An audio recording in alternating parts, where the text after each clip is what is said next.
Assalamualaikum warahmatullahi wabarakatuh. Alhamdulillahirabbil alamin. Wassalatu wassalamu ala asrofil anbiya'i wal mursalin wa ala alihi washabihi ajmain. Amma ba'du. Halo sahabat-sahabat lensa hitam. Pertama-tama kita ucapkan rasa syukur dulu kepada Allah Subhanahu wa taala, serta tidak lupa juga kita curahkan pada baginda besar Nabi Muhammad SAW serta para kerabat, keluarga, sahabat, dan kita juga sebagai umatnya. Amin amin ya rabbal alamin. Amin ya rabbal alamin. Oke sahabat-sahabat lensa hitam, tema hari ini adalah tema Idul Fitri. Di sebelah saya sudah ada mentor sekaligus guru kita, Ustadz Habib. Ya, Assalamualaikum Ustadz. Waalaikumsalam warahmatullahi wabarakatuh. Selamat Ustadz. Alhamdulillah sehat. Mas Habib. Ya, Sehat juga. sehat. Masih puasa. Alhamdulillah. Gimana Mas Habib? Jadi sebenarnya makna atau tujuan Idul Fitri apa tuh ya Ustadz ya? Idul Fitri ya. Ya. Assalamualaikum warahmatullahi wabarakatuh. Sahabat-sahabat lensa hitam, shaimin dan shaimat yang hari ini masih berpuasa tentu di bulan Ramadan, dan tinggal beberapa hari lagi kita sudah masuki Idul Fitri. Idul Fitri itu kita sering mendengar, dan kalau mendengarnya pasti asik, senang, bahagia ya. Dan ada ciri khasnya ketupat. Mas Habib tadi menanyakan tentang apa itu Idul Fitri ya. Iya. Idul Fitri kalau secara umum yang kita pahami adalah hari raya setelah kita melaksanakan ibadah puasa 1 bulan penuh di bulan Ramadan. Nah, 1 Syawalnya namanya Idul Fitri. Kalau kita sedikit gali, Idul Fitri kan terdiri dari 2 suku kata, Id dan Fitri ya.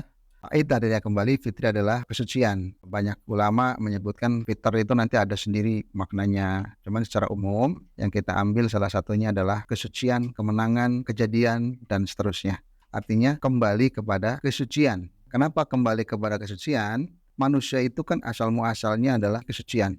Setiap bayi yang lahir itu suci. Suci badannya, terutama suci jiwanya dari dosa-dosa. Nah, kemudian setelah akil balik ada tuntutan bahwa dia harus mengikuti aturan-aturan Allah, melaksanakan perintah-perintah Allah, kemudian meninggalkan apa yang dilarang oleh Allah. Nah, ini yang menjadi takwa. Nah, tetapi dalam perjalanannya manusia itu nanti mengalami antara taat dan tidak taat, atau kadang-kadang taat, kadang-kadang tidak taat. Nah, ini yang nanti ada 2 dorongan di dalam diri manusia, itu adalah dorongan takwa dan dorongan fujur.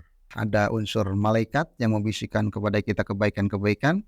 Ada juga nanti unsur setan yang membisikkan kepada kita kejahatan-kejahatan dan keburukan. Nah, sensorannya adalah hati kita, keimanan kita. Apakah kita akan mengikuti bisikan-bisikan yang baik atau bisikan-bisikan yang jahat.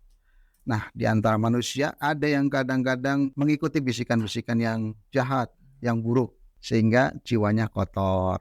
Maka manusia nanti terjerumus ke dalam lembah dosa. Puasa Ramadan itu diantaranya adalah menghapus dosa-dosa kita dengan satu rangkaian ibadah 1 bulan penuh. Ada puasanya, ada sholatnya, ada tadarusnya, ada sedekahnya, ada amalan-amalan yang lainnya. Harapannya adalah bisa menghapus dosa-dosa kita, khususnya yang setahun yang lalu. Nah, sehingga ketika kita kembali kepada Idul Fitri, kita kembali kepada jati diri kita, kembali menjadi suci. Nah, inilah salah satu anugerah Allah. Ramadan hadir untuk kita untuk membersihkan dosa-dosa kita. Dalam hadis itu diterangkan bahwa salah satu kerugian manusia adalah ketika datang Ramadan, tetapi Ramadan sudah berlalu, sudah lewat nih, sudah lebaran gitu. Ternyata dosa-dosa kita tidak diampuni. Nah, ini berarti Ramadan kita itu tidak meraih Idul Fitri, tidak meraih kemenangan, tidak meraih kesucian kembali, dan tidak meraih apa-apa kecuali lapar, haus, dan dahaga saja. Yang jelas Idul Fitri itu makan-makan juga. Oh iya, makan banyak. Tupat. Itu secara sekilas ya, Mas Afif. Itu sekilas Idul Fitri gitu. Ya. Terus nih Sat, jadi kan kalau di Idul Fitri itu kan kita bakal minta maaf tuh ya Sat, ke sanak saudara gitu, ke keluarga yang lain. Jadi sebenarnya tujuannya minta maaf tuh sekalian apa lagi tuh Sat? Satu, ada tradisi yang sangat baik yang sesuai dengan syariat baginda kita Muhammad SAW adalah saling memaafkan di dalam suasana Idul Fitri. Meskipun minta maaf kan harusnya kapan saja, di mana saja ya.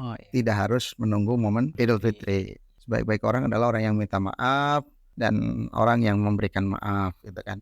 Ketika ada kesalahan kita dengan saudara kita menyangkut dengan hakul adami atau hak-hak yang bersifat manusiawi, maka kita wajib untuk meminta maaf kepada saudara kita. Nah, momen Idul Fitri barangkali adalah momen yang digunakan oleh masyarakat kita, khususnya masyarakat Muslim Indonesia, satu untuk bersilaturahim. bersilaturahmi ya, saling ketemu dalam 1 tahun barangkali jarang ketemu nih saudara. Jangankan yang jauh, yang dekat aja susah.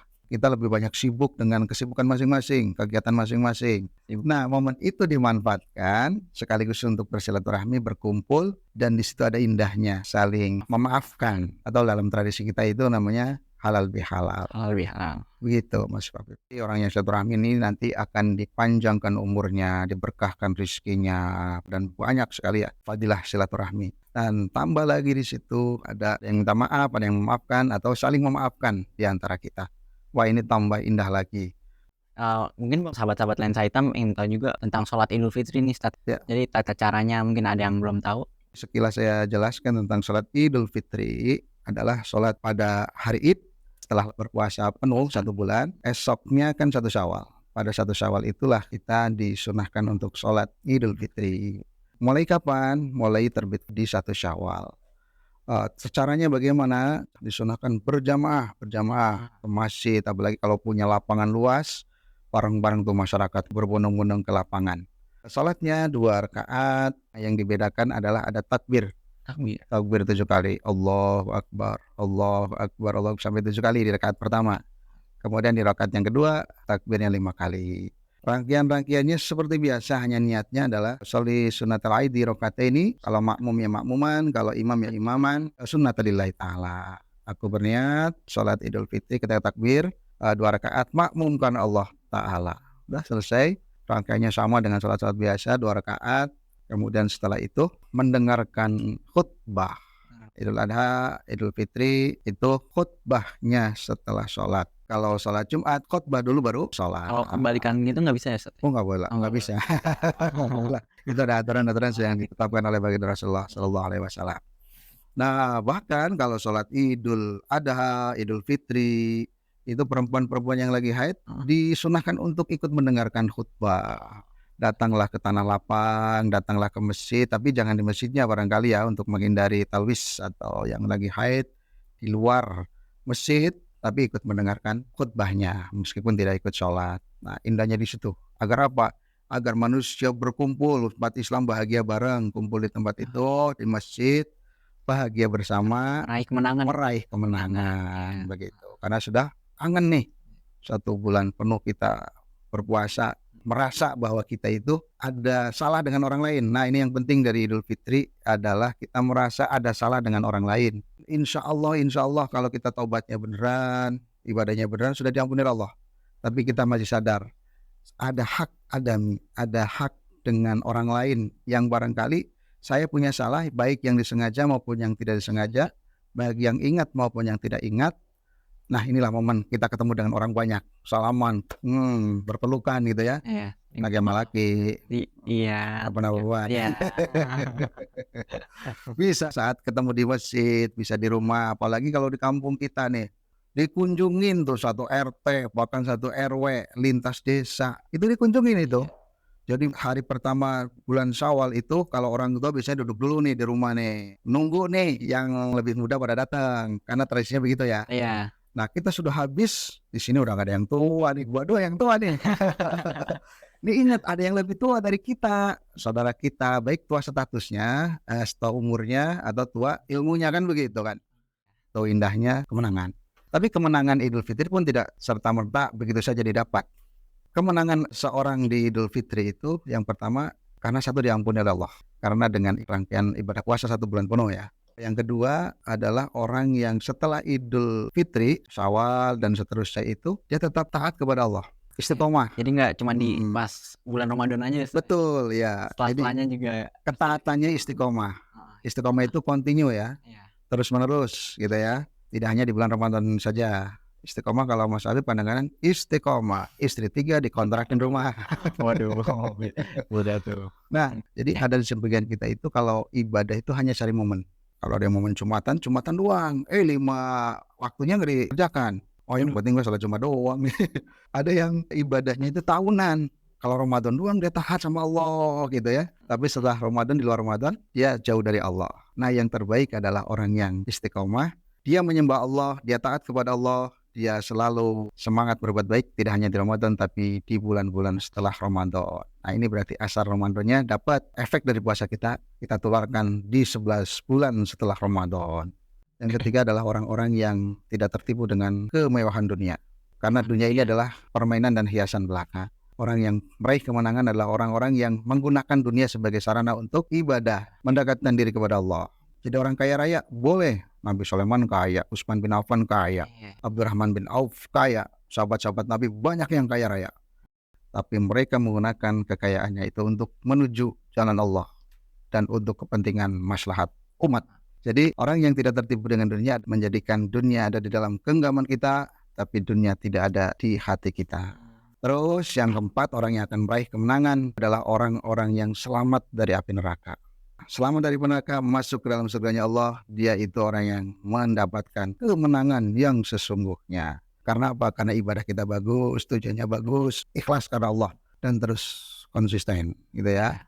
Itu orang yang akan meraih kemenangan. Idul Fitri ini Mas Habib, ya. Para sufi, orang-orang soleh, para ulama itu menyebutkan bukan orang yang hanya pakaiannya baru. Tapi kata Nabi boleh. Bahkan umat Islam itu ya bagus-bagus, yang wangi-wangi gitu ya, jangan lusuh, jangan dekil gitu ya. Boleh kalau salat Idul Adha, Idul Fitri pakai pakaian yang terbaik, apalagi mau ke masjid. Selain baik, bagus, juga pantas. Kadang-kadang ada baru, bagus, tapi nggak pantas. Pakaian bolong-bolong pakai ke masjid. Jadi yang bagus-bagus gitu ya. Nah, hakikat Idul Fitri sesungguhnya adalah orang-orang yang ketaatannya kepada Allah bertambah. Laisal aid liman labisal jadid walakinnal aid liman ta'atuhu tazid. Orang yang meraih Idul Fitri sesungguhnya adalah mereka-mereka yang tidak hanya pakaiannya baru, tapi yang ketaatannya kepada Allah bertambah. Habis Ramadan ibadahnya makin bertambah, makin semangat begitu. Idul Fitri kembali kepada sucian. Mudah sekali untuk berbuat baik. Tapi rata-rata di antara kita kan beda ya. Kalau habis Idul Fitri, wah merdeka. Iya, merdeka makan doang. Merdeka makan gitu ya. Merdeka makan dan merdeka tidak beribadah lagi. Semoga kita semua tidak menjadi hamba Allah yang merugi ya. Iya, merugi. Tapi meraih kemenangan, bisa kembali kepada kesucian. Cukup Mas Habib, apa ada tambahan? Kayaknya cukup deh. Cukup ya. Oke, di Lebaran ini selain ada makanan kayak ketupat, terus kayak ada ayam opor, terus kira-kira yang biasanya orang-orang kasih tuh ke Ustadz makanan atau minuman apa aja sih? Yang pertama jelas dari keluarga dulu ya. Dari keluarga biasanya suka bikin ketupat nih. Ada juga opor ayam, rendang telur, Wah, segalanya gitu ya ada gitu ya. nikmat itu. Selain untuk menjamu saya, sebenarnya ada tetangga juga, keluarga gitu ya yang datang. Nah, ada juga yang ngasih sirup ada. Terus ada yang ngasih kurma juga ada. Sering juga ada yang ngasih ke saya itu bawa satu paket madu. Wah, Masya Allah. Madu nih. Madu ya. Jadi ini kadang-kadang orang kan hanya mikirin makanan-makanan yang berlemak, yang gurih-gurih gitu ya.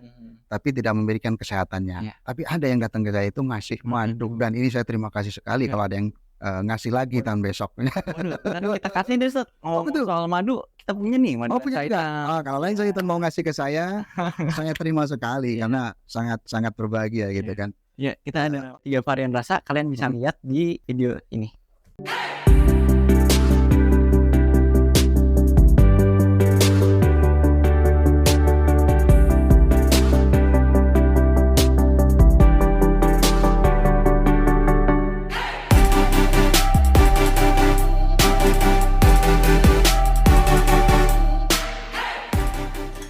Nah, ini Ustadz, madu lensa hitam. Oh, ini buat saya? Ya, buat madu lensa hitam, madu LH.